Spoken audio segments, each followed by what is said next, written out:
Assalamu alaikum everyone. Welcome to my podcast channel Anything is Possible with Fatima Abbas. Today I have a brilliant, a very well-renowned figure with me who is extremely well known in the Pakistani industry. He's a wonderful stylist, a very renowned makeup artist and a fashion photographer who has made a marked career in the fashion fraternity. Please help me to welcome Mr. Khavar Riaz. Khavar sir, a very warm welcome to my podcast channel. How are you? I'm good. Thanks for the introduction. So how did you start your Sunday with? I just want to know from there though. When जब आपका कोई भी मशगला profession बन जाए Yes. तो हर दिन Sunday होता है। That is true. So what you're trying to say is कि कभी आपको अपना अभी काम आपको काम पता नहीं है लगा. मैं अभी कपड़े धो रहा था और उससे पहले मैं खाना भी साथ चढ़ाया हुआ था, वो भी पका रहा था। Right. फिर बीच में मैंने ब्रेक लगाई और यहाँ आ गया। तो मैं तो कभी तैयार भी नहीं होता, मुझे पता होता है मैंने क्या बोलना ही सब कुछ है। बाकी जो अपीयरेंस है वो मेरे लिए मैटर नहीं करती। Everybody wants to know where Khavar Riaz is, what's happening. तो किधर हैं आप? किधर हैं आप? मैं अपनी जुरासिक पार्क में लॉस्ट हूँ, बाकी दुनिया लॉस्ट वर्ल्ड है। आपकी जुरासिक पार्क कैसी है?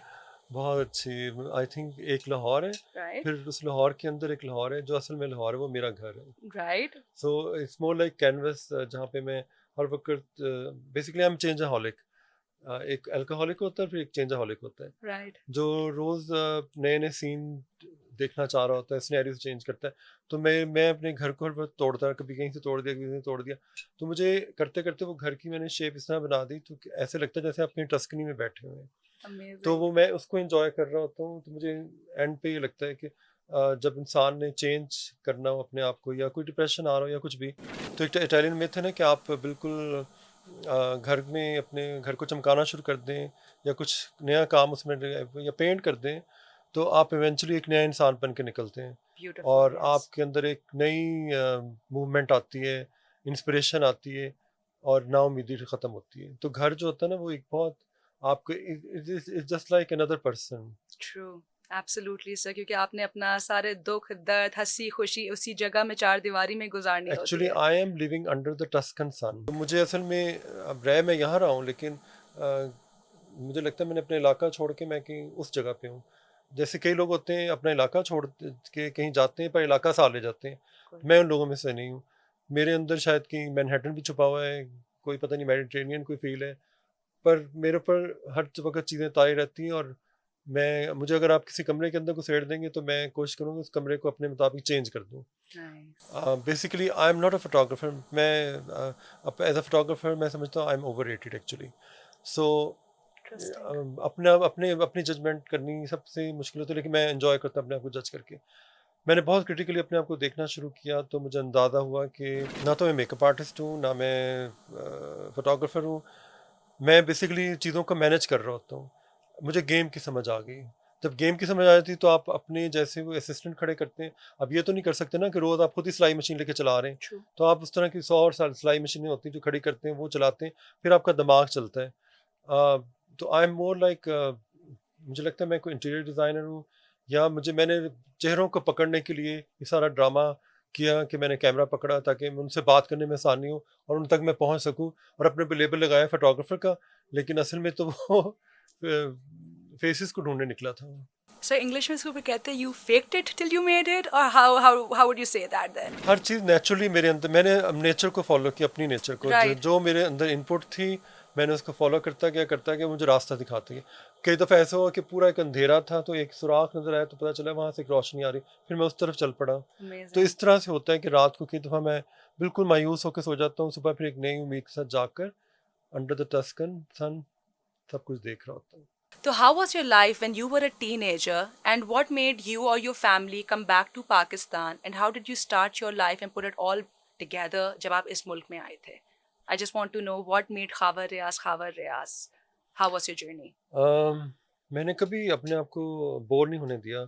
मेरा तो वो हाल है कि अगर मैं जंगल में बैठ जाऊँ या किसी सहरा में जाके बैठ जाऊँ, तो शायद मैं वहाँ पे भी पूरा एक बाज़ार सजा दूँ। Amazing. और कुछ लोग होते हैं ना जो रौनकी होते हैं, वो जब अपनी जगह छोड़ते हैं तो लगता है पीछे ग्रेवयार्ड रह गया है। तो मुझे ये पता है कि मैं रौनकी हूँ और मैं कहीं भी जाऊँगा तो मैं अपने इर्द-गिर्द इस तरह का सिनेरियो बना दूँगा कि जिससे मैं इंस्पायर्ड होता चला जाऊँ। या मैं इंस्पायर करता चला जाऊँ। वो मेरा मकसद नहीं कि मैं इंस्पायर करूँ, लोग इंस्पायर हो जाए तो अलग बात है, जो कि अच्छी बात है कि लोग पॉजिटिव वाइब्स पकड़ लेते हैं। और अगर किसी के अंदर कोई नेगेटिव वाइब चल रही तो वो उसके अपने अंदर का सिनेरियो। मीडिया इतनी एक फेक लाइफ है जिसमें everybody is just having fake smiles, people want to reach out to you क्योंकि उनको पता है ठीक है ये ख़ावर रियाज हैं, ये हमें कुछ बना सकते हैं, मॉडल्स भी काफ़ी अपने मतलब के लिए आपके पास आती होंगी। तो इतना एक ऑर्गेनिक पर्सन इतनी एक फेक इंडस्ट्री में किस तरीके से इतने सालों तक चलता रहा है? आप सही कह रही हैं कि कई दफ़ा आप लोगों को मिलते हैं तो वो लगता है कि ये वो नहीं है जो नज़र आ रहे हैं। एक फ़र्क होता है ना कि दिस इज़ मी, और एक होता है कि लुक एट मी। ठीक है, तो अगर जैसे किसी घर में गए तो उसकी सजावट देख के पता चल जाता है कि ये कोई अपस्टार्ट्स है। मैं ये सब चीज़ें देख रहा हूँ और मैं अपनी जिम्मेदारी किस तरह से लेता हूँ कि जब लोग तो मुझे सामने से फोटोग्राफर जानते हैं, लेकिन जो बिहाइंड द सीन सिनेरियो है, मेरा ख्याल है कि मेरा काम है, अगर आपको पता है कि एक इंसान गुमराह है तो आप उसको रास्ता दिखा सकते हैं तो आप उसको ज़रूर दिखाएं और उसका दिमाग क्लियर करें। मेरे पास कई बच्चे आते हैं और कहते हैं कि जी, मैं कहता हूँ तुम क्या काम करते हो, मॉडल तो बनने आ गए। जी मैं बीबीए कर रहा हूँ, या मैं कंप्यूटर में कुछ कर रहा हूँ, या मैं फलां कर रहा हूँ। अच्छा, मैंने कहा 4 साल जवानी के यहाँ साड़ने हैं, एंड क्या होगा? बस मैं अब्रॉड चला जाऊँगा। मैंने कहा वहाँ क्या होगा? वहाँ तो मैंने कहा लाइफ बहुत सख्त है, मतलब इस तरह नहीं है कि आपने ऐसे किया तो पैसे आना शुरू हो गए। वो तो सिर्फ यहाँ होता है because it's a country of fluke. Specially जो मेरे पास मेल मॉडल्स आते हैं उनके यहाँ तो बड़ी कोई ईगो के मसले होते हैं। नहीं जी, मैं ये तो बर्तन नहीं धोऊंगा, मैं तो ये नहीं करूँगा, फलां नहीं करूँगा, ये नहीं करूँगा। तो ये असल में उनके पीछे जो माएँ होती हैं, उन्होंने उनको कोई शहजादे बनाए होते हैं। जब किसी को लीडर बनाना हो तो उसको फिर नीचे से उठाना पड़ता है और हर सतह के प्रोसेस से गुजार के फिर वो लीडर बनता है। और लीडर का तो काम ही होता है कि मुंह बंद रहे उसका। वो चीखना चिल्लाने जैसे, जो जो इंसान चीख चिल्ला के बातें कर रहा हो कि फलाने करप्ट है, ये करप्ट है, वो करप्ट है, तो जिन्होंने काम करना होता है वो मुंह सील करके काम करते हैं। ठीक है, हजरत अली का कॉल है कि मुंह बंद हो और तलवार जो म्यान में हो, ये तबलीग है। इसका मतलब है कि आपकी किरदार जो है वो इंस्पायर करे लोगों को। कि आपके बारे में है कि आपने बड़े मॉडल्स को प्लेटफॉर्म दिलवाया। एक इंसानी फितरत है कि इंसान अपना रंग दिखाता है, तो आई एम प्रिटी श्योर कि आपकी ज़िंदगी में भी ऐसा काफ़ी दफ़ा शायद हुआ होगा। आपकी फीलिंग्स क्या रही हैं कि जो लोग आपको वो एक्नॉलेजमेंट अब नहीं देते? What do you have to say about that? कुछ नहीं, मुझे सिंपल सी बात है, मैंने तो चांद पे जाना है, जिसने मेरे साथ जाना है चले, वरना रिक्शा लेके वापस चला जाए। और जिसने ऐसी हरकतें करनी है वो कुछ अरसे बाद खुद ही पीछे एक बम फटता है और मैं देखता भी नहीं हूँ। ठीक है ना? तो इंसान अपनी ही अना में और कॉम्प्लेक्सेस में तबाह होता है। मुझे तो कोई फ़र्क नहीं पड़ता, मैं तो सिर्फ एक ड्रामा देख रहा होता हूँ और सोचा अच्छा ओके फाइन नो प्रॉब्लम। जब एक इंसान को पता है कि वो किंग नहीं है, वो किंग मेकर है, किंग मेकर बड़ा होता है, वो तो बहुत सारे किंग बना सकता है। वंडरफुल। ठीक है, तो एक ईंट उखाड़ेगा 10 और निकल आएंगे। सो क्या मसला है इसमें? मतलब मेरे लिए एक पूरा जब मेरे अंदर सब कुछ है जो बाहर से मतलब अपेयरेंस वाइज नज़र नहीं आता, तो जब मुझे पता है कि मैं जंगल में मंगल लगा दूंगा तो मैंने क्यों मायूस होना है? जिसका जो दिल करता है कहे आप। बस मैंने अपने दिमाग का जो स्विच जो है ना, दिमाग का स्विच ऑफ कर दिया हुआ है। मैं समझता हूँ कि मैं पागलों को डील करने के लिए खुद भी पागल बनना पड़ता है, फिर आपको पता चलता है कि ये हो क्या रहा है। वो एक फिल्म थी ना, one flu over the cuckoos nest, yes बस वही स्टोरी है। Sir. Oh my God, this is such a brilliant answer दो। सर हमारा पहला भी सवाल वो था, आई थिंक बीच में थोड़ा सा रुक गया हुआ था। आप आए जद्दा से, एक कंजर्वेटिव माशरा था उस टाइम पे। एक जो आपका आर्टसी सेंस था, अभी आपने बताया कि लाइक मेकअप आर्टिस्ट्री के टूवर्ड्स, फैशन फोटोग्राफी के टूवर्ड्स, बिकमिंग अ स्टाइलिस्ट, ये आपका करियर कहाँ से स्टार्ट हुआ? कुछ नहीं, बस मैं ढीठ था, मैंने करना शुरू कर लिया। अगर मुझे कोई पूछे कि ट्रेनिंग कहाँ से हुई थी, तो मेरा बेड़ा गर्क जो है वॉल्ट डिज्नी के कार्टून ने किया था। मतलब मेरे लिए पढ़ना, किताबें पढ़ना इतना ज़रूरी नहीं जितना लोगों के गिर्द घूमना ज़रूरी है। मैं लोगों से गुफ्तगू करके इंजॉय करता हूँ, मैं इंसानों को देख के खुश होता हूँ। मुझे इंसान अच्छे लगते हैं, मुझे हर इंसान अच्छा लगता है। हर इंसान एक खुली किताब की तरह है और मैं उसको जज नहीं करना चाहता। मैं समझता हूँ कि मुझे उसके उसके जूतों में घुस के देखना चाहिए कि वहाँ क्या प्रॉब्लम है। तो इवन मटीरियलिस्टिक पीपल भी सर, जो आपका फ़ायदा उठाते हैं सिर्फ एक टॉप पोजीशन पे पहुंचने के लिए, ऑल दैट। अगर आप किसी को फ़ायदा देते हैं तो उसमें आपका अपना चस्का भी होता है। कम ऑन कि ये जो है ना कि जी मेरा किसी ने फ़ायदा उठा लिया, इसका मतलब है कि जुल्म आपने खुद बर्दाश्त किया था। अगर कोई औरत कहती है कि मेरा मर्द मुझे जूते मारता है तो फिर भी उसको छोड़ती नहीं, तो उसमें उसका कुछ चस्का है। राइट सर, ऑक्यूलर आपकी जो first ever registered modelling agency थी जो पाकिस्तान में थी, उसका उसका क्या स्टार्ट हुआ, वो एंड क्यों हुई, व्हाट हैपेंड देयर? मैंने एक टाइम तक शौक पूरा करना था, मैंने कर लिया और बहुत अच्छे तरीके से किया, और एक ज़माने में वो पाकिस्तान की सबसे नंबर 1 एजेंसी बन गई। फिर उसके बाद मैंने देखा कि हर तरफ लोग जो हैं वो मॉडलिंग का काम कर रहे हैं, ये कर रहे हैं। फिर एक टाइम आया कि मैंने फिर सोचा कि नहीं, अब मुझे रास्ता चेंज करना चाहिए, अब ये मेरे करने वाला काम नहीं है। फिर मैं Right. ब्राइडल मेकअप की तरफ आ गया, और अब ये होता है कि मेरे पास बहुत से फेसेस अभी भी आते हैं, या तो मुझसे लोग पूछते भी हैं, फिर मैं उनको उनकी प्लेसिंग सही कर देता हूँ कि ये सही जगह पहुँच जाएं। जितने मेरे फोटोग्राफर या डिज़ाइनर जानने वाले हैं, उनसे कहते हैं ये नए फेसेस आए हैं, आपने इनको चांस देना, ये इनके नंबर है, आप डायरेक्टली खुद बात कर लें। राइट। तो मैं इस तरह से गाइडलाइन देता रहता हूँ, सिर्फ उन लोगों को ही नहीं बल्कि नए डिज़ाइनर्स को, नए फोटोग्राफर, नए रीटचर्स और मेकअप आर्टिस्ट जो बनना चाह रहे हैं। इवन बहुत सारे शेफ़ भी मैंने अपने घर से निकाले हैं तो वो अब हर जगह कोई ना कोई कहीं काम कर रहा है, और राइट शायद मुझसे ज़्यादा काम कर रहे हैं, राइट तो मैं इनको देख के खुश होता हूँ। राइट सर, मीडिया के साथ एक बहुत सालों से एक टैबू अटैच्ड है, ऑफ कोर्स, के usually makeup artists are gay, या जो गे नहीं भी होते हैं वो बाय चॉइस या just for the sake of making the other person comfortable अपने को गे पोर्ट्रे करते हैं, because gay makeup artist, gay fashion photographers, they get a lot more work as compare to straight men. Like, did anybody question you about your sexuality? हमारा जो पूरा माशरा है वो जो है ना वो इस तरह का है कि उनको कोई भी प्लेजर आके दे जाए वो उधर शुरू हो जाते हैं। Right. तो वो जो स्टिग्मा लगा हुआ है ना, वो तो वेस्ट ने लगाया है। इंसान है वो, कहीं ना कहीं हर दरवाज़ा एक चाबी से खुल जाता है अगर आप खोलने वाले हो। ठीक है, चाहे कोई जितना मर्जी स्टबन लड़की हो या लड़का हो, वो कहीं ना कहीं से खुल जाते हैं। ठीक है, तो हम ये जो है कि जी वो गे था या फलाना था, अब आप देखें, मैं रियलिटी की बात करता हूँ, जो बच्चा बचपन में बड़ा होता है तो रास्ते में कहीं ना कहीं कोई ना कोई इसको टच करता है ना। Absolutely. तो कोई वो वाला रास्ता पकड़ लेता है, तो कोई इस तरह चला जाता है, कोई उधर चला जाता है, फिर होते होते फिर वो बिलाकर उसकी शादी भी हो जाती है और वो लाइफ भी गुजारता है। तो मतलब हम लोगों ने हर चीज़ को मिक्सअप किया हुआ है। We are still living in Mughal era, we are doing everything for the sake of entertainment. Yeah. तो हमने प्रोफेशनलिज्म में भी एंटरटेनमेंट रखी हुई है, हमने खाने पीने को मसला बनाया हुआ है, हमने दूसरों की सेक्सुअलिटी को कोई मसला बनाया हुआ है। बात ये कोई जो भी है, बस सिकनिंग ना हो, मतलब सिक माइंडेड होना है बहुत बुरी बात है। और किसी को कहना कि मैं तुम्हें ये काम दिलवाऊंगा, पहले मेरे साथ तुम ये कॉम्प्रोमाइज़ करो या फलाना करो, ये गुनाह है, ये नहीं होना चाहिए। हाँ, अगर ताली खुद ही कहीं 2 हाथों से बच गई किसी कमरे में, वो एक अलग कहानी है, वो उनका और अल्लाह का मामला है। Right. ठीक है, हम कौन होते हैं कि मैं तो सिर्फ ये देख रहा होता हूँ मेरे सामने कोई शबाबी है, शराबी है, जानी है, या कोई कंजर है या फलाना है, अगर वो मेरे साथ अच्छा है तो उससे अच्छा तो इंसान कोई है ही नहीं। Right. कोई किस तरह इंसानों की भलाई के लिए काम कर रहा है, क्या कर रहा है, क्या पता अल्लाह को उसकी कौन सी अदा पसंद आई हुई है कि उसको नवाजता जा रहा है।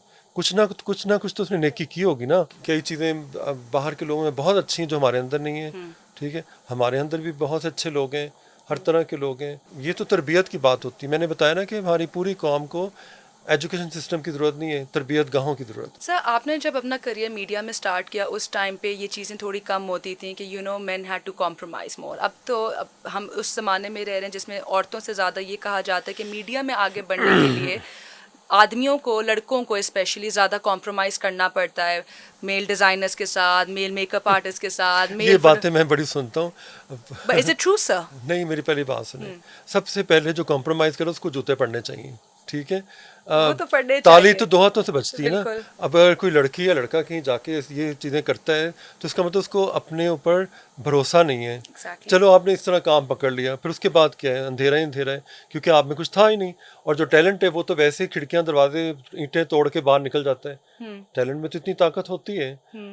बाकी रही ये बात कि आपने कॉम्प्रोमाइज़, मतलब क्यों किया आपने कॉम्प्रोमाइज़? किसी ने क्या बंदूक रखी हुई थी, या किसी ने आपको मारा था, या आप कोई बकरी थी जिसने ज़िबा कर दिया अगले ने?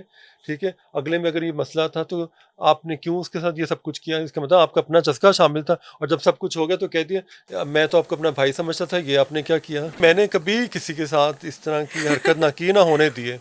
मैंने हमेशा नौजवानों को नशों से बाहर निकाला। मैंने उनको शादियों के लिए कहा। मैंने उनको ये भी कहा कि गर्लफ्रेंड जो होना एक गाली है। ठीक है, ये औरत जब गर्लफ्रेंड की फॉर्म में आती तो वो उसकी सबसे बड़ी गाली होती है उसके लिए। तो बेहतर ये कि वो निकाह में आए। और मैं इस चीज़ को पसंद नहीं करता कि बच्चे फ़ोनों पे चिमटे हुए हैं फजूल में, क्योंकि वो भी एक पोर्नोग्राफी है, ठीक है, बिल्कुल वो जना है। राइट अगर एक लड़की आपसे मोहब्बत करती तो उसके भी बावजूद आपके मुंह पे लानत पड़ी हुई है, तो इसका मतलब मोहब्बत नहीं, वो कोई टॉक्सिक रिलेशन है। तो उसको उसी वक्त गर्दन दबा देनी चाहिए, मरोड़ देना चाहिए, मार देना चाहिए। वो मोहब्बत नहीं, वो मुसीबत है। और किसी को बदवा देनी हो तो कहो अल्लाह करी तेरी शादी वहाँ हो जहाँ तू चाहता है, ताकि तुझे पता चले कि मैंने मना क्यों किया था। सर लेकिन आपके मना करने के बावजूद भी हाँ, जो जूते खाते हैं एंड में तो उनका फिर क्या हाल होता है? वो आपके पास दोबारा वो आते फिर हैं कि सर डिप्रेशन हमें लेके बचा मेरे लें। पास आते हैं, तो फिर डिप्रेशन का इलाज तो मेरे पास होता है। अब वो क्या होता है सर? और उठा के उसको जिम में फेंक देता हूँ, इतना थक जाता है कि, या थक जाती है वो, फिर सो जाते हैं। जब अच्छा सो जाता है तो बंदे को सिर्फ अपना आप नजर आता है, जब नींद पूरी होती है और फिर अपने आप से मोहब्बत होती है। फिर उसके बाद एक ही आवाज़ आती है, वो इश्क हकीकी की। फिर अल्लाह अल्लाह करते हैं आप, और आप कहते हैं असल में तो वो है ताकत। ये क्या है, मैं कूड़े में घुस गया था। बिहाइंड क्लोज डोर्स बड़ी एक गंदी रियलिटी है मीडिया की, और मेरे ख्याल से मीडिया को तो हमने ब्लैकलिस्ट किया हुआ है, हर ऑर्गेनाइजेशन की है। बिल्कुल है, हर हर ऑर्गेनाइजेशन की। ऑर्गेनाइजेशन में, हर जगह पे कितनी औरतें हैं जो बताती नहीं लेकिन कॉम्प्रोमाइज करती, क्यों करती बिल्कुल हैं, ठीक है। कितने आदमी जो शायद कॉम्प्रोमाइज करते होंगे। हम्म बहुत कुछ हो रहा होता है, तो पार्ट ऑफ लाइफ बन चुका हुआ है। मतलब ये तो होना ही होना है। अगर ये होगा तो पता चलेगा अच्छाई है क्या। अगर सीधी सीधी एक लाइफ गुजरेगी तो पता क्या चलेगा लाइफ है क्या।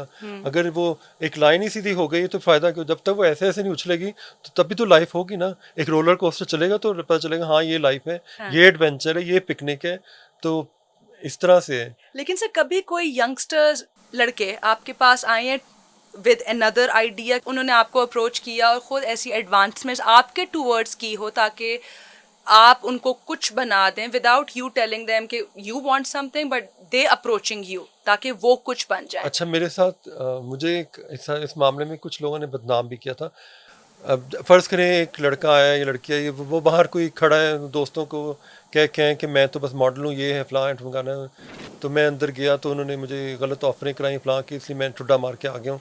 तो जबकि मैंने उसको देखा भी नहीं होता, और अगर राइट देखा भी होता तो वो वो उस तरह से वो मॉडल मटेरियल नहीं होता। तो मैं उनको कहता मैंने ये काम छोड़ दिया है, ठीक है। और वो बाहर जाके फिर ज़ाहिर उसने जो छोड़ी हुई है अपनी तरफ से, तो उसने तो हमें कुछ भी कह देना है। और ऐसे कई लोगों को मैंने फिर अचानक पकड़ा भी, क्योंकि उनको समझ नहीं आई।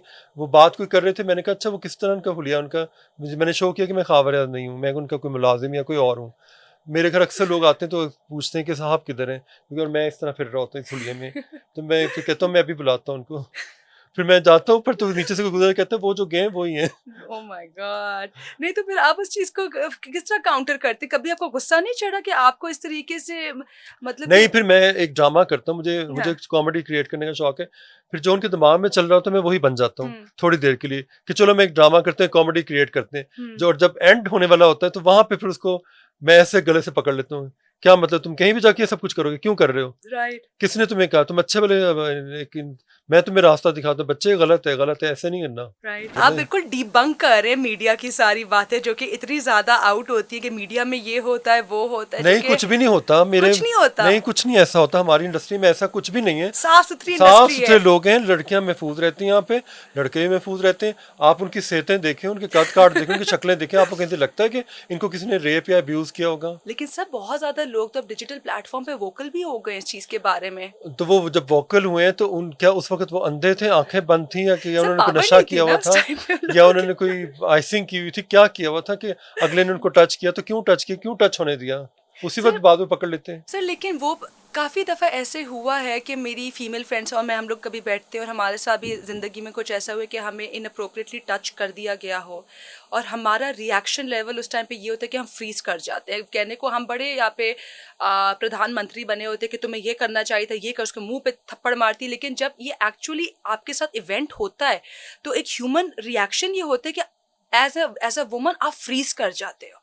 तो ये तो अब जाके मोमेंटम डिजिटल मीडिया जब से आया है और अवेयरनेस हुई है तो औरतों ने, आदमियों ने, मॉडल्स ने खास तौर पे ये मतलब स्टार्ट किया है अबाउट। हमारा लेबल लगा के फैशन का कोई इस तरह की हरकतें करता होगा, कुछ जगह पे हुआ भी है, लेकिन पता चला कि वो उस फ्रेटर्निटी में वो लोग आते नहीं हैं। तो वो गलत चीज़ है कि लोग एक जगह गए तो उनके साथ किसी ने कोई इस तरह की बेहुदा बकवास की, तो उन्होंने सोच लिया कि अच्छा बाकी इंडस्ट्री भी ऐसी है। ऐसा नहीं है। राइट अगर ये तो फिर हर महकमे में कोई ना कोई करप्ट है, तो उसका मतलब नहीं कि सारे पुलिस वाले करप्ट हैं, या एक बंदा ख़राब है तो सारा इदारा ख़राब है। अच्छे लोग हर जगह पे हैं जो रास्ता दिखाते हैं, ट्रू। ठीक है। और हमारे यहाँ लड़कियों को बहुत ज़्यादा प्रोटेक्शन दी जाती है और उनका ख्याल रखा जाता है, उनको प्रोटोकॉल दिया जाता है। और अगर कोई बहुत ही मीसनी है तो इसका मतलब है कि वो फिर उसका अपना कसूर है। सर कभी आपको रिलीजियस बैकलैश मिले या रिलीजियस फंडामेंटल्स के साथ कभी आपका कुछ हुआ कि आपको कभी कोई थ्रेट मिली हो back in the days, not now, back in the days? नहीं, मुझे कभी कोई थ्रेट नहीं मिली क्योंकि हम्म। मेरे पास अगर मेरी सबसे ज़्यादा मौलवियों से बनती है, मैं उनके साथ बहुत इंजॉय करता हूँ और मैं उनको अप्रिशिएट करता हूँ कि मज़हब को समझने के लिए पहले इंसानी नफ्सियात को समझना ज़रूरी है, इंसान को समझना ज़रूरी है कि जिसके अंदर रब बसता है। इतनी ज़्यादा आप में ये जो एक स्पिरिचुअल इंस्टिंक्ट है, ये कब से थी? हमेशा से थी कि ये विद टाइम आपके अंदर ग्रो हुई है? मुझे ये पता है कि अल्लाह ताला से दुआएं कैसे कबूल करवाई जाती हैं, ठीक है।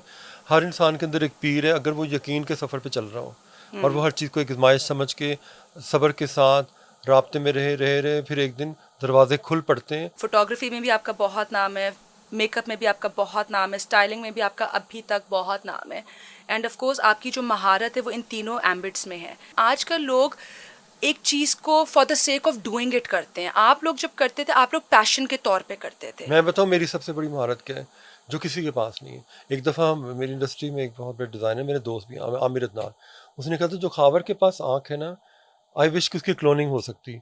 वो आँख क्या है, वो चलते चलते लोगों को पकड़ता है और कहता है ये मॉडल बन सकता है या एक्टर बन सकता है या इसकी प्लेसिंग फलां जगह होनी चाहिए। ये किसी में नहीं है। और हम लोग कहते हैं अच्छा इसको क्या नजर आया, तो वो कहता है फिर 3 महीने बाद देखना। सखावर काफ़ी लोग कहते हैं कि मतलब आप चलते फिरते लोगों को अप्रोच करते हैं, so do people feel repulsed कि मतलब व्हाई यू अप्रोचिंग देम, और do they have any other idea कि किस मकसद से आप उनको अप्रोच कर रहे हैं? How do you counter that? पहली बात तो ये कि मैं अपने आप को प्रिपेयर कर लेता हूँ कि मेरे साथ ये अनएक्सपेक्टेड चीज़ें होंगी, मुझे रिएक्शन और बर्दाश्त करना पड़ेगा। अब फ़र्ज़ करें कि मैं पिछले दिनों एक शादी में गया अपने कज़न की, तो वहाँ अचानक जो वेटर्स आ रहे थे उसमें एक चेहरा मुझे नज़र आया, तो मैंने इरादा कर लिया, वो जब तक मेरे लिए घूमता रहा मेरी नज़रें उधर घूमती नहीं। अब इसमें मेरा क्या कसूर है कि अगर अचानक कोई लड़का या लड़की मेरे पास से गुजर गया और मेरी नज़रें उसको सिर्फ फॉलो करी यूँ यूँ यूँ, और मैंने उसको टारगेट बनाया कि नहीं अब इस शादी से तभी उठूँगा जब इसको पकड़ लूँगा। राइट। फिर मैं किसी तरीके से अप्रोच करवा के पकड़ के दगड़ के उस तक पहुँच जाता हूँ कि एक दफ़ा स्टूडियो मेरे आ जाए, उसके बाद फिर ये मेरा है या मेरी है, ठीक है। राइट। क्योंकि मुझसे एक दफ़ा जब कोई मिल लेता है फिर वो मैं उसका फ्रेंड बन जाता हूँ और वो मेरे साथ फिर बहुत इन्जॉय करते हैं। वो कहते हैं कि आप बहुत अच्छे इंसान हैं, हमें इस तरह आप समझाया करें, ये क्या करें। जब उनको पता चलता है कि जी उसकी सेहत बेहतर हो गई, उसके हालात बेहतर होना शुरू हुए और वो सही जगह पहुँच गया है या पहुँच गई है, तो फिर मुझे खुशी होती है कि मेरा डिसीजन सही था। उसके ऑरा से आपको अट्रैक्शन होती है? वो बज़ाहिर इतना खूबसूरत होता है या होती नहीं है? होता है, नहीं कई दफ़ा होता है ना कि एक ब्यूटी होती है जो बिल्कुल रॉ होती है, True. तो उसकी वजह से आप काफ़ी चीज़ें हटाते जाते हैं, साफ़ करते जाते हैं उसको, उसकी एक शक्ल निकलती है, ठीक है। फिर आपको पता चलता है जो खंडर इसके अंदर असल में अमारत है। जब वो शुरू में एक रॉ टैलेंट आपके पास आता है, एज अ स्टाइलिस्ट और as somebody who has an eye for beauty, किस बेस के ऊपर एनालाइज कर रहे होते कि ये मॉडल बन सकता है या बन सकती है? और यहाँ तक ये भी कहा जाता है कि उनको बहुत सिचुएशंस में कहा जाता है टू स्ट्रिप देमसेल्व्स। अगर मैंने कभी किसी को कहा है कि बॉडी दिखाओ तो ज़्यादा शर्ट उतर जाती है, ठीक है, फिर स्ट्रक्चर से पता लग जाता है कि गड़बड़ है कोई, फिर उसको एक्सरसाइज बताई जाती हैं। आप मुझे बताएं, जब आप बॉडी बिल्डिंग कंपटीशन करते हैं तो वहाँ जो जज हैं वो आपको शलवार की में जज करते हैं, ठीक है ना। आपने एक छोटी सी एक वो ब्रीफ पहनी होती है और उसमें आप ऐसे ऐसे कर रहे होते हैं, तब तो किसी को कोई इतराज़ नहीं होता। मतलब हम ये नहीं कहते कि आप किसी को मुकम्मल नेकेड कर दें, मतलब वो कोई उससे कोई पोर्नोग्राफी तो नहीं करवानी।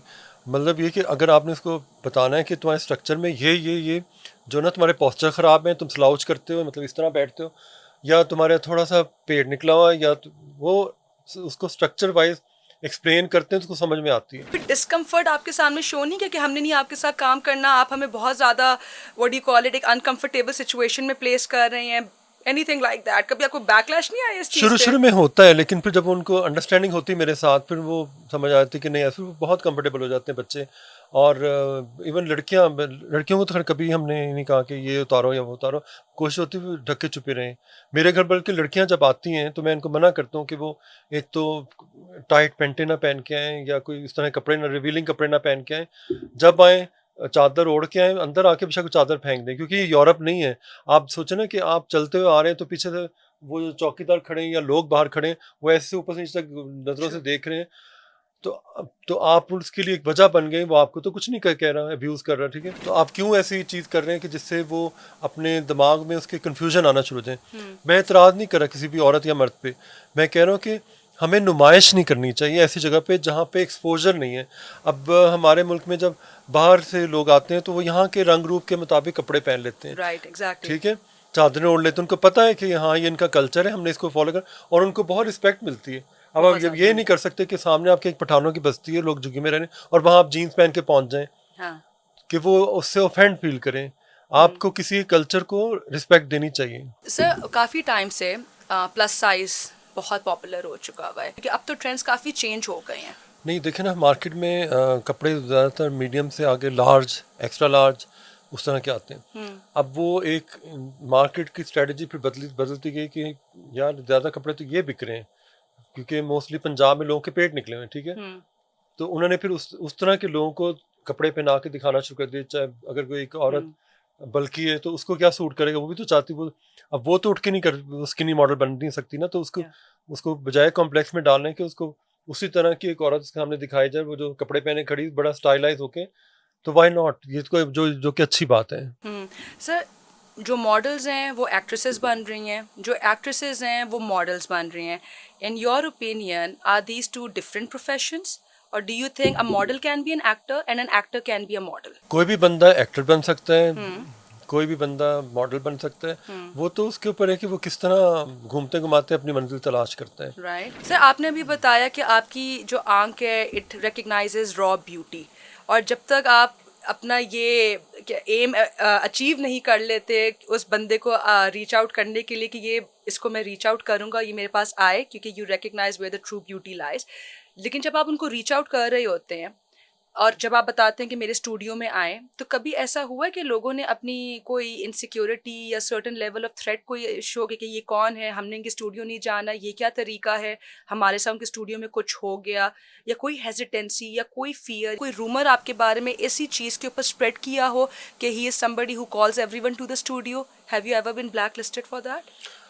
हाँ, अक्सर लोग करते हैं कि नहीं जी आप का नाम बड़ा ख़राब है फलाना है। मैंने कहा फिर एक काम करो, अपने साथ सिक्योरिटी गार्ड ले आओ, अपनी पूरी फैमिली के जितने कज़न उनको साथ ले आओ, तो आ जाओ फिर और बैठ जाओ आके, ठीक है। राइट। तो और तुम एक लंबे तिरंगे इंसान हो, मैं एक कमज़ोर सा इंसान हूँ, मतलब तुमने क्या समझाओ मुझे, Right. मेरे आंखों में कोई मैजिक है या मैं कुछ वेरियर आए हूँ कि तुम देख के पिघल जाओ, मतलब ये क्या बकवास है। राइट। ये मतलब इस तरह तो कहाँ होता है कि आप गए तो आपको किसी ने ज़िबा कर दिया उठा के, राइट। इस तरह कुछ भी नहीं होता। हाँ, लोग आते तो मैं उनके दिमाग में जो चीज़ें चल रही होती हैं फिर उनको सिक्योर करने कहता हूँ, आप ऐसा करें अपने वालिदैन को साथ लें। थोड़े जब वो आते हैं तो पता चलता है वालिदैन मेरे दोस्त बन गए और अगले दिन उनके घर में खाना खा रहे हैं। कभी ऐसा हुआ होगा कि जो फिर वो खुद यंगस्टर्स कहते हैं, हैं प्लेट में रखे कि हमारा हाँ, बेटा आपका हुआ या ओह, बेटी आपकी हुई। मतलब कि you have that much of a convincing power then. Sir, do you not नहीं, मिस? मैं जब बहुत बेसिक बातें उनको बताता हूँ ना कि राइट। मैं ये इस तरह चलता हूँ लाइफ में, और बच्चों को सुबह उठाता हूँ और उनको कहता हूँ जाओ धूप में जाके एक्सरसाइज करो, बजाय इसके कि जिम में जाएं या इधर जाएं उधर जाएं, तो फिर वो कहते हैं ये तो हमें करना चाहिए था, ये बंदा तो फिर बहुत अच्छा है। हाँ। फिर वो अपनी मुसीबत उतार के मेरे ऊपर फेंकते हैं। तो मतलब आप बेसिकली उनके मेंटोर, और सारे वो जो शोल्डर टू क्राई ऑन, आप वो बन जाते हैं उनकी मैं सारी बिल्कुल, हीलें। मेरे पास जितने बच्चे आते हैं चाहे लड़कियां हों, अब वो जब उनके दिल टूटते हैं वो मेरे कंधों पे सर रख के रोते हैं Oh और my मैं God. उनको दिखाने के लिए मैं भी रोना शुरू कर देता हूँ कि ताकि सोचें कि मैं भी रो रहा हूँ। तो और फिर मैं उनको समझाता हूँ कि कुछ नहीं होता, ये आगे निकलो, बस आगे निकलो आगे निकलो। सर, कभी कोई ऐसा टैलेंट आपके पास आया है जो कि छुप के अपने फैमिली से, क्योंकि वो कंजर्वेटिव माशरे के हैं, कंजर्वेटिव फैमिली के, but they have an aspiration, they aspire to be models और एक्टर्स, लेकिन उनकी फैमिली से? मुझे केपीके से बहुत बच्चे अप्रोच करते हैं बस, लेकिन माँ बाप को नहीं बताते, और जब माँ राइट। बाप को पता चलता है तो फिर बहुत एक क़यामत आती है, क्योंकि तो वो उनके क़यामत आप पे नहीं टूटती? नहीं, मुझे उन्होंने क्यों कहना है, मैंने कोई उनके राइट।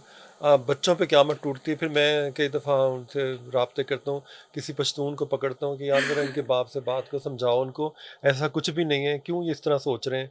और असल मसला होता है कि जब किसी ने शेर बढ़ाई हो, किसी दाढ़ी क्यों नहीं काटनी या ये नहीं करना या वो नहीं करना, तो मैं उनको कसूरवार नहीं ठहराता, उनके बेचारों की एक्सपोजर नहीं है। राइट। लेकिन मुझे ज़्यादा ब्यूटी जो है ना पाकिस्तान में, वो केपीके से ही मिली है और बहुत अच्छे बच्चे मिले हैं।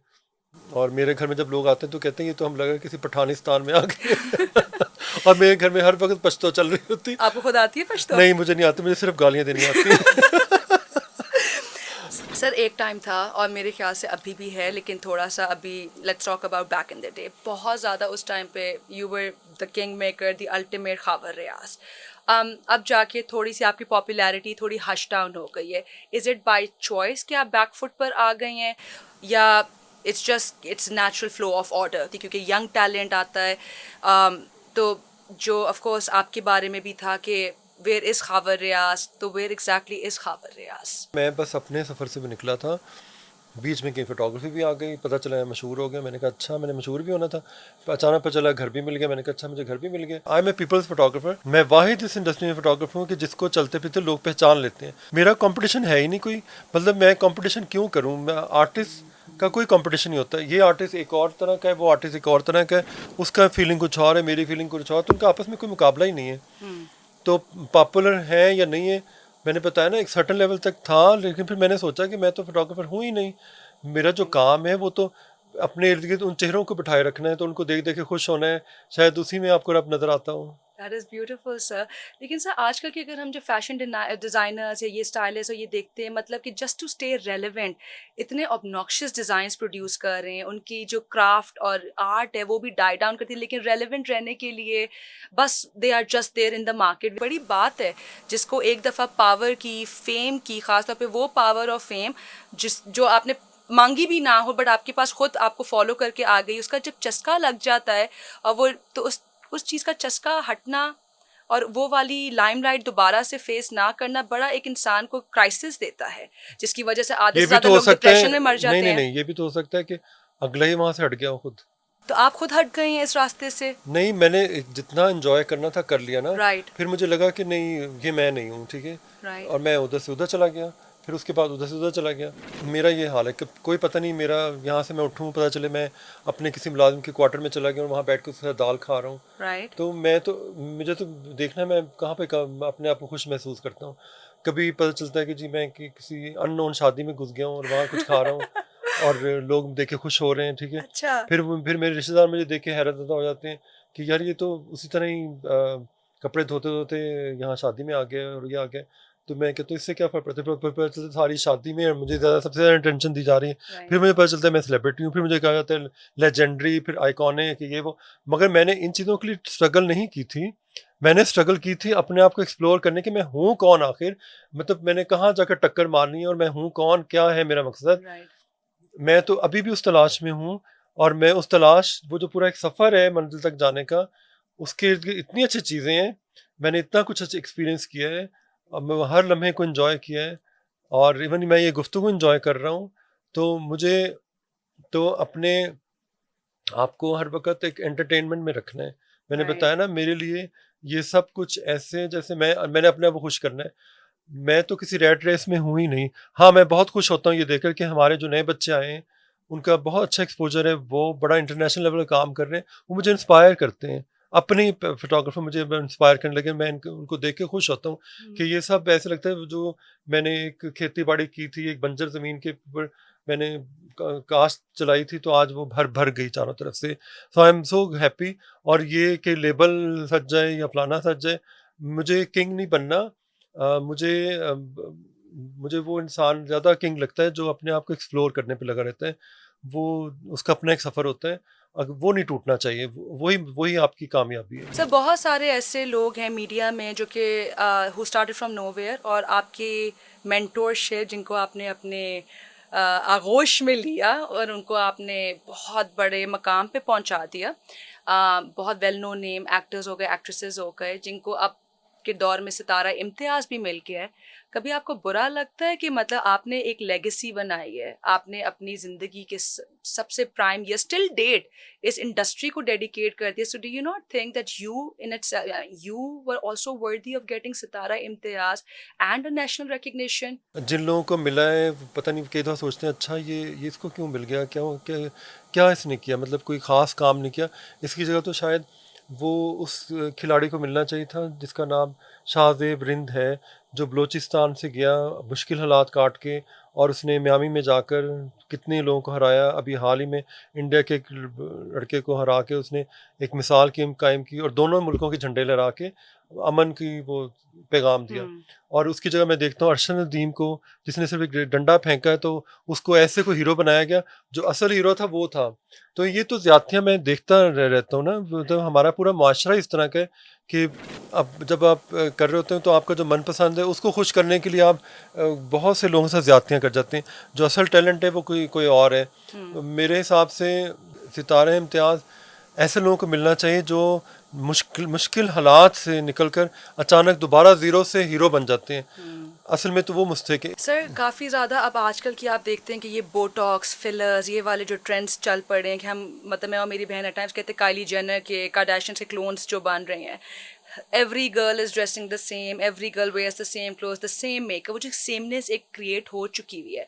आपके टाइम में ब्यूटी एक बड़ी डाइवर्सिफाइड थी और आप तो हमेशा एक रॉ ब्यूटी को आइडेंटिफाई करते थे। अब जब आप देखते हैं कि सारे लोग एक ही जैसे लगते हैं, सारों के एक ही जैसा कंटेंट है, सारी क्रिएशन ही एक सेमनेस का एलिमेंट जो आ गया है। So if you go back in retrospect अपने टाइम को आप जब देखते हैं और अब का आप जो जमाना देखते हैं, what do you feel about this is your father and mother, क्यों आप उसे चेंज करने लगे? राइट? हमने असल में कसूर तरबियत का है कि हम बच्चों को ये क्यों नहीं बताते हैं कि वो असल में कॉस्मेटोलॉजी जो अपनी पर्सनैलिटी करें। जब पर्सनैलिटी में जान होगी तो फिर कुछ भी करने की ज़रूरत ही नहीं है। वो आपकी ज़ुबान जो है वो ऐसा बकेगी कि वो लगेगा आप खूबसूरत इंसान हैं और आपके साथ हर कोई बैठेगा उठेगा। अब मेरा कई दफ़ा दिल करता है कि मैं कॉस्मेटोलॉजिस्ट बन जाऊँ, इसलिए कि इतनी गलत सर्जरियाँ हो रही हैं। वो नाक ऐसे काट देते हैं कि वो लगता है कोई हनुमान बैठा हो, या शिल्पा शेट्टी जैसी कोई नाक बना देते हैं जिसमें सिर्फ 2 नत्थें नजर आ रही होती हैं और होंठ के वो बतख की तरह यूं खुल जाते हैं। नहीं नहीं, know people don't like it. वो देख के फौरन पता चलता है कि ये जो है ना, ये एक फेक चीज़ है। और अगर ये फेक है तो इसका मतलब ये खुद भी फेक है अंदर से, क्योंकि इसने अपने कॉम्प्लेक्सेस को दिखा दिया है। हम तो उसको उस तरह से देखते हैं। मुझे तो ओरिजिनलिटी पसंद है, जो कोई टेढ़ा मेढ़ा जो भी है उसके अंदर कंटेंट क्या है वो उसकी खूबसूरती है, वही उसकी एजुकेशन है और वही आपको इंस्पायर करेगी। अगर वो नहीं है तो फिर ये खूबसूरती भी 2 दिन की तो ढल जाएगी। हालांकि I think sir you are just one of your own kind, because आप जैसी जो ऑथेंटिसिटी ओरिजिनलिटी को अप्रिशिएट करने वाले मेरे ख्याल से बहुत कम रह गए हैं। काफ़ी ऐसे एक्टर्स हैं और मॉडल्स हैं जो कहते हैं कि हमें ये कहा जाता है कि तुम्हारा रंग ब्राउन है, व्हीटिश रंग है, गोरी नहीं हो तो थोड़े से ब्यूटी इंजेक्शंस लगवा लो, लिप्स तुम्हारे बड़े नहीं है, बोटॉक्स करवा लो, नाक तुम्हारी थोड़ी मोटी है पतली करवा लो। तो ये जो एक अनवारंटेड प्रेशर इन एक्टर्स के ऊपर, मॉडल्स पे, या तो ये सेल्फ इन्फ्लिक्टेड प्रेशर्स, ये कॉम्प्लेक्स हिस्ट्री से चला आ रहा है। राइट। गोरों ने यहाँ की हुकूमत की, राइट। ठीक है, वो गोरे रंग का एक कॉम्प्लेक्स छोड़ के जाते उसी से फिर बंगाल बन गया। राइट। ठीक है, पाकिस्तान अलग हो गया। ये कॉम्प्लेक्स की वजह से हुआ था कि वो कहते हैं हाय हाय वो देखो बंगाली जा रहा है, वो देखो चूड़ा जा रहा है, खाना जा रहा है। तो हमने लोगों के दिमाग में नफरत डाली काले रंग से। अब मेरे पास जब ब्राइड्स आती हैं तो वो कहती हैं कि हमें वही रखना है जो मैं हूँ। काफ़ी हद तक मैं बदलने की कोशिश करता हूँ, लेकिन इन द एंड वो फिर वही ड्रैग क्वीन बन जाती है। तो डिपेंड करता है ना कि हमें वो सोच बदलने की ज़रूरत है कि आप जैसे हैं कोई आपको वैसे एक्सेप्ट कर ले तो वो आपकी लाइफ है, और आपको किसी के लिए बदलना पड़ रहा है तो फिर आप किधर हैं खुद। सर मारिया भी काफ़ी हद तक इंस्टाग्राम पे, फेसबुक पे एक सेंसेशन बनी हुई है अपने कंट्रोवर्शियल स्टेटमेंट्स की वजह से। उन्होंने ये भी बोला है 80% मर्द हमारी इंडस्ट्री के गे हैं। अब 80% कहना, it's a very big statement. How true do you think is this statement by Maria B? What do you have to say on that? कोई गे है या लेस्बियन है, वो अपार्ट फ्रॉम दैट आप ये देखें कि उन्होंने काम कितना खूबसूरत किया इन लोगों ने। हम उनके काम पे बात करते हैं ना, आप काम को क्रिटिसाइज करें, और ये आपका काम नहीं है कि लोगों के बारे में ये कहें वो कहें। अगर आपको लगता है कि आपकी फ़ैन फॉलोइंग बहुत ज़्यादा उस तरह से, तो प्लीज़ आप फिर बिजली के ऊपर बात करें ना कि बिल क्यों इतने आ रहे हैं, लोग मर रहे हैं, रो रहे हैं, खुदकुशियाँ कर रहे हैं, उस पर बात करें ना, हम उनके साथ हैं। ठीक है, मतलब ये कोई इश्यूज़ नहीं है कि वो फलां फिल्म में एक सीन आ गया या फलाना जो है वो इस तरह निकला है बाय चांस। ये तो कुदरत की तरफ से होता है, कोई जानबूझ के नहीं ऐसा बनता। और अगर ऐसा बनता है तो उसको हम क्यों नफरत की निगाह से देखें? उसको बेसिकली एक साइकोलॉजिकल ट्रीटमेंट की ज़रूरत है, हीलिंग की ज़रूरत है। फ़र्ज़ करें कि बाहर के मुल्कों में लोग हमारे मज़हब के बारे में बड़ी गलत चीज़ें कर जाते हैं, तो हम उनके खिलाफ यहाँ पे अपने मुल्क को तबाह करना शुरू कर देते हैं। ऐसा ही है, बिल्कुल। तो अगर वो ये कहते हैं कि LGBT फलाना टमकाना, मुझे नहीं पता ये क्या कोई नई टर्म आ गई है जो मेरी समझ से बाहर है। मैं तो किसी भी इंसान को एज अ ह्यूमन देखता हूँ कि वो उसने काम क्या किया है। अब किसी ने एक दफ़ा यहाँ पर हमारी इतनी बड़ी लेजेंडरी शख्सियत गुजरी है मैडम नूर जहाँ, तो उसके मतलब कोई बकवास कर रहे थे लोग बैठ के। मैंने कहा तुम लोगों को शर्म आनी चाहिए, यही औरत अगर इंडिया में होती तो लिबर्टी में उसको इतना बड़ा स्टैचू खड़ा होता जिस पाए कि वो मतलब एक वो फनकारा थी। हम उसके फन को नहीं देख रहे और फजूल में उसकी जाती जिंदगी को देख रहे हैं। नो बडी इज परफेक्ट, हमें ये सोचना चाहिए। नो बडी इज परफेक्ट क्यों? क्योंकि अल्लाह ने किसी को परफेक्ट नहीं बनाया अपनी जात के अलावा। वो अगर परफेक्ट बना देता तो इंसान में गुरूर आ जाना था। कहीं ना कहीं कमी छोड़ी है, जहां कमी छोड़ी वहां खूबी भी दी है। हमें खूबियों की तरफ देखना चाहिए। अगर कोई बच्चे ऐसे हो गए हैं जिनको ये आते हैं या वो आते हैं, ये आदत नहीं, ये उनकी नेचर में बाय बर्थ उनके अंदर चीजें आई हैं। ठीक है, कोई ये तो साइंस भी प्रूव करती है, बायोलॉजिकल फैक्टर्स होते हैं। अब ये कहना कि 80% यहाँ पे लोग ऐसे हैं या फलां जगह ऐसे हैं, मेरा ख्याल है कि हर जगह लोग ऐसे हैं, क्योंकि आपको कोई नहीं पता जो आपके घर में, मतलब सब नहीं, कोई जो पढ़ाने आ रहा है वो आपके बच्चों को अब्यूज कर सकता है, पेंट करने वाला है वो कर रहा है, फलाना कर सकता है, ये कर सकता है। आप किस किस को रोकेंगे? ठीक है, और आप खुद किन चीजों से गुजरे हैं वो आप भूल जाते हैं और मुंह उठा के जो कुछ भी बोल देते हैं सो बोल देते हैं। ऑनेस्टली स्पीकिंग, इमरान खान से बहुत उम्मीदें थी कि वो कोई नया चेंज लेके आएंगे, वो चेंज तो नजर नहीं आया। लोग गरीब होना शुरू हो गए। ठीक है, अब लोगों के लिए काम करें, काम तो नजर आए ना, काम नजर नहीं आना, बस घबराना नहीं। मैं किसी के भी खिलाफ नहीं, मैं उसके भी खिलाफ नहीं हूँ। मेरा ख्याल है कि अगर मैं उसकी जगह होता तो मैं ईदी बनता और बहुत बड़ा सोशल आइकॉन बनता और पूरी दुनिया मेरे साथ होती और मैं लोगों की भलाई के लिए काम करता, तो बहुत बड़ा हीरो था। मुझे क्या जरूरत पड़ी कि मैं कीचड़ में घुसूं और मैं फिर जेल काटूं, ये कटूं। मतलब सोच देखा हमारे मुल्क का इतना बड़ा हीरो कहाँ जाके फंस गया है, और कोई इसको समझाने वाला कि नहीं कि ये तुम्हारी जगह नहीं है, तुम्हारा रास्ता वो है जहाँ नेकी का रास्ता जाता है। इसी तरह मैं मारिया बी के बारे में ये कहूँगा कि इनका रास्ता ये नहीं, इनका रास्ता ये है कि अगर उनको इतनी बोलना आ गया और उनको करना चाहती हैं तो आवाज़ उठाएं उन औरतों के लिए जो सड़कों पे खड़ी हो गई हैं महंगाई की वजह से। उस पे आवाज़ उठाएं ना, जो बिलाखिर जो भी है जमात इस्लामी ने इस पे कदम उठाया है जो किसी ने नहीं उठाया। So were you ever a victim of homophobic remarks? मुंह पे तो कोई नहीं करता, पीठ पीछे बहुत कुछ होता होगा, वो भी सुनी सुनाई बातें बस। आपके किसी अपने ही दोस्त ने या अपने ही रिलेटिव्स ने या उन लोगों ने जिनको आपने बड़ा हेल्प की, उन्होंने आपको कोई होमोफोबिक कमेंट्स या होमोफोबिक रिमार्क्स दी हो that would actually crush your soul? नहीं, मेरी तो बल्कि आंखें खुल जाती हैं। I think we all need to have your spirit sir. Sir, ये जो बहुत सालों से औरत मार्च का भी ऑफ कोर्स चल रहा है, मेरा जिस्म मेरी मर्जी, सड़कों पे निकल रहे हैं औरतों के लिए, मतलब एक लड़ रहे होते हैं for women rights. What do you have to say about all of this? अगर आपको इतनी आज़ादी मिल गई कि आप एक औरत मार्च करें तो इससे ज़्यादा क्या आज़ादी होगी? ठीक है, फिर किस बात का रोना धोना? सबसे बड़ी बात है फिर मर्द को भी मर्द मार्च करना चाहिए। कई दफ़ा वो औरतों के जुल्म से घबराए होते हैं। तो असल बात जेंडर की नहीं है, बात है कि एज अ ह्यूमन कोई कैसा है।